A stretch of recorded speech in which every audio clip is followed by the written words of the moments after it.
All right, so I was just talking in the last lecture about the importance of the Council of Chalcedon, 451 CE, and this continued debate about the nature of Jesus that was picked up, that was started in the Council of Ephesus earlier.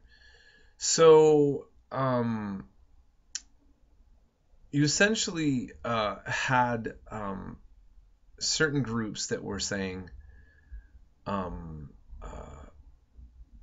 for example, monophysites, they have all these great terms, that believe that Jesus was always totally one God at all times, even in the flesh.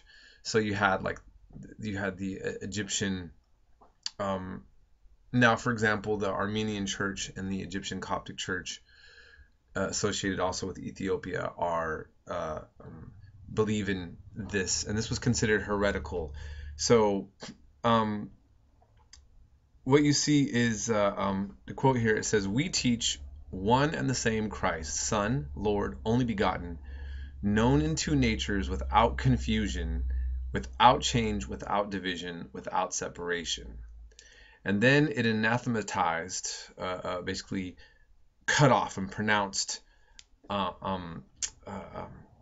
false those who taught that Christ had only a single divine nature, and those who imagined a mixture or confusion between the two natures of Christ. And so in Palestine, Syria, Armenia, Egypt, Ethiopia, and other countries, many monks and ecclesiastics refused to accept the definition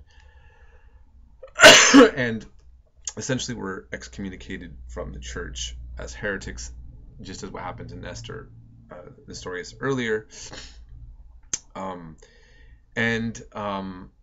This definition here really splits up and breaks the churches up again into different spheres. Now, I kind of want to help you visualize something, because when you take Western civilization in particular, especially in the past, although now there's a little bit more discussion of the Eastern Roman legacy, and especially I've addressed it when you're in the United States of America, Christianity is thought of essentially as Rome versus Protestantism. And then there's these various other groups that are not accepted by anybody, such as Mormons, Jehovah's Witnesses, Seventh-day Adventists, Christian Scientists, that are on the fringe outside of that. Okay, I'm not. Just again to clarify, I'm just pointing out the way that these things are articulated in. I'm not siding with or talking against anybody's religion. Just want to make that clear. Anyhow, but Roman Catholicism articulates that it's the Pope who is the real authority of all Christians, the universal church. Originally, there was really 4 and then 5. Like there were several patriarchs, and Rome was the Pope was the Bishop of Rome, or the Patriarch of Rome. There was the Patriarch of Constantinople, Patriarch of Antioch, Patriarch of Alexandria, and then later Patriarch of Jerusalem. These were all considered equals for the most part. The papacy, or the Pope, linked his seat to Peter, which made it special. And in that sense, there was always this kind of sense that it was the greatest among equals. So they kind of controlled their own jurisdiction. They were semi-autonomous. It's a little complicated, but if you were a Christian, basically in Alexandria, you followed the patriarch there. If you moved to, let's say, Rome, even as a Greek-speaking Christian, or a Christian who didn't speak Greek, could be Arabic, doesn't matter, you could go have communion, have the Eucharist in Rome as a believer. In other words, these churches had delineated power, but they were all, in a sense, unified as a part of the universal church. And then it's later that the Eastern branches and the Western are going to split, and they're going to excommunicate each other later on. Okay. A book that I highly recommend if you really want to get into this interesting topic. It's one that was recommended to me by he was a deacon at the Assyrian Church of the East. It's called Jesus Wars. I believe that Philip Jenkins is a Catholic historian or a writer on Catholic topics in particular. And it really deals with these theological bloodbaths that took place. I mean, here's a man who is remaining his faith in the church, but really is kind of admitting or discussing some of the violence that Christians did to each other. And what he mentioned is that by the 5th century, perhaps half of all Christians belonged to a Christian group deemed heretical by the official church, okay, the Orthodox Church, Roman and Eastern section, the Western and the Eastern. Bishops and other leaders mobilized monks, mobs. Monks were private militias, killing opponents, destroying property, forcing Eucharist on assumed heretics. You'd have mobs of people grabbing nuns of the wrong view and shoving Eucharists down their throat. This is all recorded in these historical texts.